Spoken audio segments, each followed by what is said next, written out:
उद्धरेत् उद्धरेत् उद्धरेत् आत्मनात्मानम् आत्मनात्मानम् आत्मनात्मानम् नात्मानम् नात्मानम् नात्मानम् अवसादयेत् अवसादयेत् अवसादयेत् आत्मैव आत्मैव आत्मैव हि आत्मनः हि आत्मनः हि आत्मनः बन्धुः बन्धुः बन्धुः आत्मैव आत्मैव आत्मैव रिपुरात्मनः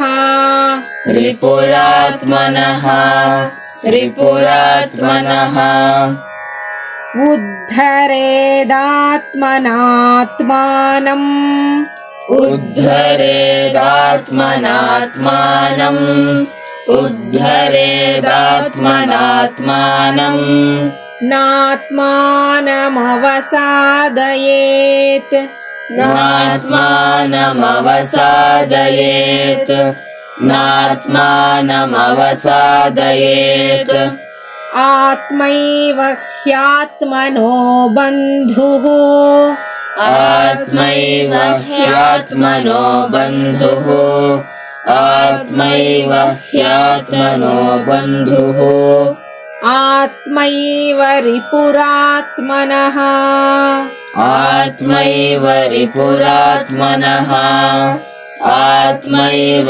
रिपुरात्मनः उद्धरेदात्मनात्मानम् नात्मानमवसादयेत् उद्धरेदात्मनात्मानम् नात्मानमवसादयेत् उद्धरेदात्मनात्मानम् नात्मानमवसादयेत् आत्मैव ह्यात्मनो बन्धुरात्मैव रिपुरात्मनः आत्मैव ह्यात्मनो बन्धुरात्मैव रिपुरात्मनः आत्मैव ह्यात्मनो बन्धुरात्मैव रिपुरात्मनः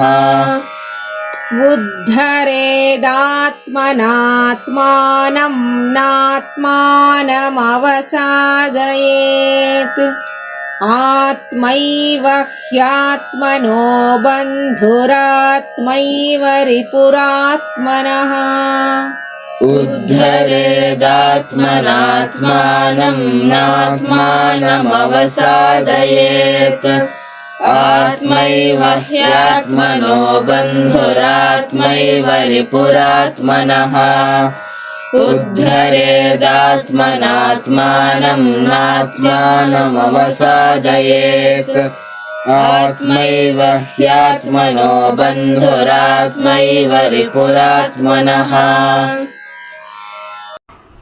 उद्धरेदात्मनात्मानं नात्मानमवसादयेत् आत्मैव ह्यात्मनो बन्धुरात्मैव रिपुरात्मनः.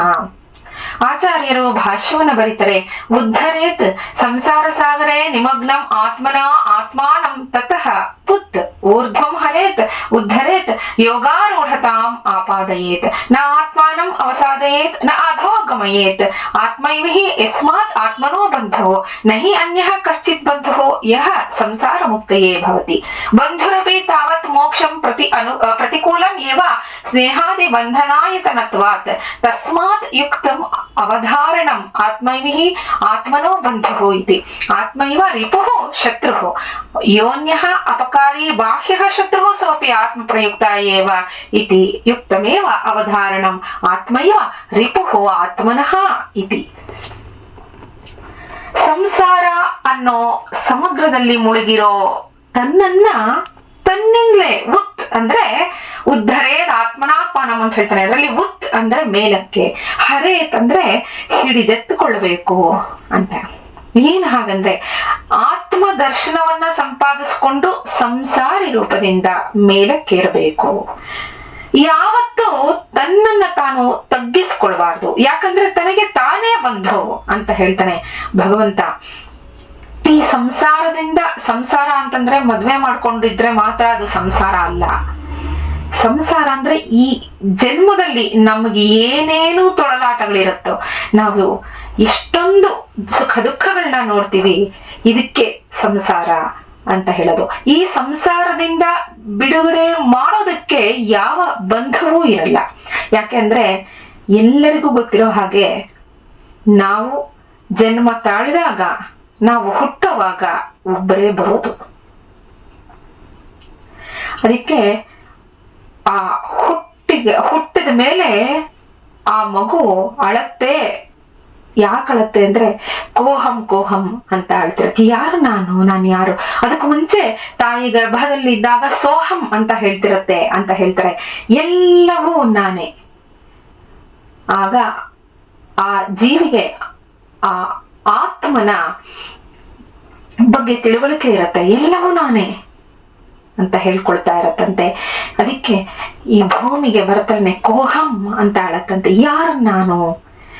ಅಷ್ಟರೊಳಗೆ ವಿಸ್ಮೃತಿಯನ್ನ ಭಗವಂತ ಕೊಟ್ಟು ಬರ್ತಾನೆ. ಯಾಕೆ ಅಂದ್ರೆ ಈ ಜನ್ಮದಲ್ಲಿ ಮತ್ತೆ ಅನುಭವಿಸ್ಬೇಕಲ್ಲ, ಎಲ್ಲಾನು ಸುಖ ದುಃಖಗಳನ್ನ ಅನುಭವಿಸ್ಬೇಕು, ಫಲಾಫಲಗಳನ್ನ ಅನುಭವಿಸ್ಬೇಕು. ಅದಕ್ಕೆ ಈ ಸಂಸಾರದಿಂದ ಬಿಡುಗಡೆ ಮಾಡೋದಕ್ಕೆ ಯಾವ ಬಂಧವೂ ಇರಲ್ಲ. ನಮ್ಮನ್ನ ನಾವೇ ಬಿಡುಗಡೆ ಮಾಡ್ಕೋಬೇಕು, ನಮ್ಮನ್ನ ನಾವೇ ಉದ್ಧಾರ ಮಾಡ್ಕೋಬೇಕು. ನಮಗೆ ನಾವೇ ಎಲ್ಲವೂ.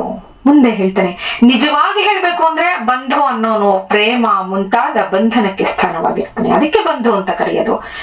ಪ್ರೇಮ, ಮಮತೆ, ವ್ಯಾಮೋಹ ಇವುಗಳೆಲ್ಲವನ್ನ ತುಂಬುತ್ತಾ ಬರ್ತಾನೆ ಒಬ್ಬ ಜೀವಿ ಇನ್ನೊಬ್ಬ ಜೀವಿಗೆ. ಆ ತುಂಬುತ್ತಾ ಬರ್ತಾನಲ್ಲ, ಆ ಜೀವಿನೇ ಬಂಧು ಅಂತ ಕರೆಯೋದು. ಅವನು ಮೋಕ್ಷಕ್ಕೆ ಪ್ರತಿಕೂಲನಾಗಿರ್ತಾನೆ, ಅಂದ್ರೆ ಅಡ್ಡಿಯಾಗಿರ್ತಾನೆ ಮೋಕ್ಷಕ್ಕೆ. ಯಾಕೆ ಅವನು ಮೋಕ್ಷಕ್ಕೆ ಅಡ್ಡಿಯಾಗಿರ್ತಾನೆ?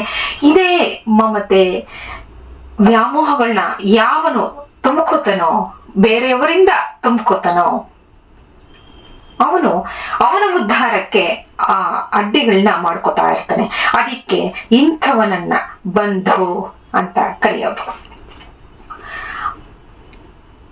ಮಮತೆಯೇ ಮುಂತಾದನ್ನ ಮನಸ್ಸಿನಲ್ಲಿ ಬೆಳೆಸಿ ಬಂಧಿಸೋನಾದ್ರಿಂದ ಆತನಿಗೆ ಬಂಧು ಅಂತ ಹೇಳ್ತಾರೆ. ಆತ್ಮನಃ ಅಂತ ಹೇಳ್ತಾನೆ ಭಗವಂತ. ತನಗೆ ತಾನೇ ಬಂಧು ಅಂತ ಒತ್ತಿ ಒತ್ತಿ ಹೇಳ್ತಾನೆ. ಅದು ನ್ಯಾಯವೇ ಹೌದು. ಏನು ಒಳಿತಾದ್ರೂ ನಮಗೆ ನಾವೇ ಮಾಡ್ಕೊಳ್ಳೋದು, ಏನು ಕೆಡುಕಾದ್ರೂ ನಮಗ್ ನಾವೇ ಮಾಡ್ಕೊಂಡಿರೋದು ಅಂತ ಭಾವಿಸಬೇಕು, ಅದನ್ನ ಅನುಭವಿಸ್ಬೇಕು. ಏನು ಒಳಿತಾದ್ರೂ ನಮಗ್ ನಾವು ಮಾಡ್ಕೊಂಡಿದ್ದು ಅಂತ ಹೇಳ್ಕೊತೀವಿ. ಅಂತ ಏನಾದ್ರೂ ಕೆಡಕಾದ್ರೆ ಇದು ಬೇರೆಯವ್ರ ಮೇಲೆ, ಬೇರೆಯವ್ರನ್ನ ನಾವು ಬೆರಳು ಮಾಡಿ ತೋರಿಸ್ತೀವಿ. ಅದು ಆಗಬಾರ್ದು. ಅದಕ್ಕೆ ಹೇಳ್ತಾನೆ, ತನಗೆ ತಾನೇ ರಿಪು ಅಂದ್ರೆ ಶತ್ರು, ಬೇರೆ ಹೊರಗಿನ ಶತ್ರು ಅಂದ್ರೆ ನಮಗೆ ಅಪಕಾರ ಮಾಡೋನು ನಮ್ಮಿಂದಲೇ ಶತ್ರುವಾಗಿರ್ತಾನೆ. ಆದ್ರಿಂದ ತನಗೆ ತಾನೇ ಶತ್ರು ಅಂತ ಹೇಳ್ಕೊತಾನೆ. ಅವ್ರು ಹೇಳ್ತಾನೆ ಭಗವಂತ, ನಿನಗೆ ನೀನೇ ಶತ್ರು, ನಿನಗೆ ಬೇರೆ ಯಾರು ಶತ್ರು ಇಲ್ಲ. ಯಾಕೆ ಅಂದ್ರೆ ಅವನನ್ನ ನೀನು ಶತ್ರು, ಮತ್ತೊಬ್ಬನನ್ನ ನೀನು ಶತ್ರು ಅಂತ ಅನ್ನುವಾಗ ಆ ಶತ್ರು ನಿನ್ನಿಂದಲೇ ಆಗಿರ್ಬೇಕು, ಶತ್ರು ಆಗಿರ್ಬೇಕು. ಇಲ್ದ ಎಲ್ಲ ಬಂದವರು ಯಾರೋ ಒಬ್ಬ ಬಂದು ನಾನು ನಿನ್ ಶತ್ರು ಅಂತ ನಿಲ್ಲಲ್ಲ. ಯಾಕೆ? ನಮ್ಮಿಂದ ಏನಾದ್ರೂ ಅಪಕಾರವಾಗಿದ್ರೆ ಆತ ನಮಗೆ ಶತ್ರುವಾಗ್ತಾನೆಯೇ ಹೊರತು ಸುಮ್ನೆ ಯಾರೋ ನಮಗೆ ಯಾಕೆ ಅಪಕಾರ ಮಾಡಕ್ ಬರ್ತಾರೆ? ನಾವು ಅವ್ರಿಗೇನಾದ್ರೂ ಮಾಡಿದ್ರೆ ಮಾತ್ರ ಅವ್ರು ನಮಗೆ ಶತ್ರು ಆಗೋದು. ನಾವು ಅವ್ರನ್ನ ಬೆರಳು ಮಾಡಿ ತೋರಿಸ್ತೀವಿ, ನಮಗೆ ಇವನು ಶತ್ರು ಅಂತ. ಅದಕ್ಕೆ ಭಗವಂತ, ನಿನಗೆ ಯಾರು ಹೊರಗಿನ ಶತ್ರು ಇರಲ್ಲ, ನಿನಗೆ ನೀನೇ ಶತ್ರು, ನಿನಗೆ ನೀನೇ ಬಂಧು ಅಂತ ಹಾಗೆ ಹೇಳಿದಾಗ ಮುಂದೆ ಹೇಳ್ತಾನೆ, ಎಂಥವನು ಬಂಧು ಎಂಥವನು ರಿಪು ಅಂದ್ರೆ ಶತ್ರು ಅಂತ ಮುಂದಿನ ಶ್ಲೋಕಗಳಲ್ಲಿ ಅವನು ಹೇಳ್ತಾನೆ ಭಗವಂತ. ನಾಳೆ ಮುಂದಿನ ಶ್ಲೋಕವನ್ನ ಶ್ರವಣ ಮಾಡೋಣ. ನಮಸ್ಕಾರ.